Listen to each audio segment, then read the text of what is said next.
حدیث نمبر 2919۔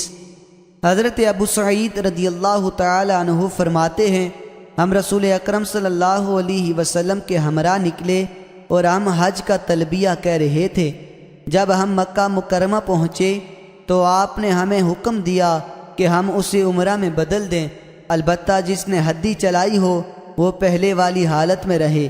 جب 8 ذو الحجہ کا دن ہوا تو ہم حج کا احرام باندھ کر مینا کی طرف چلے۔ حدیث نمبر 2920۔ حضرت جابر اور حضرت ابو سعید خدری رضی اللہ تعالی عنہما سے مروی ہے، دونوں حضرات فرماتے ہیں، ہم رسول اکرم صلی اللہ علیہ وسلم کے ہمراہ آئے اور ہم حج کا تلبیہ کہہ رہے تھے۔ حدیث نمبر 2921۔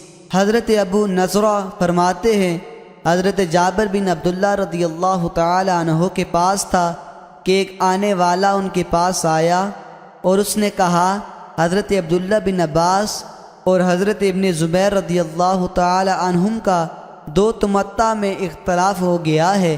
حضرت جابر رضی اللہ تعالی عنہ نے فرمایا، ہم نے دونوں متع حج اور متع نساء رسول اکرم صلی اللہ علیہ وسلم کے ہمراہ کیے۔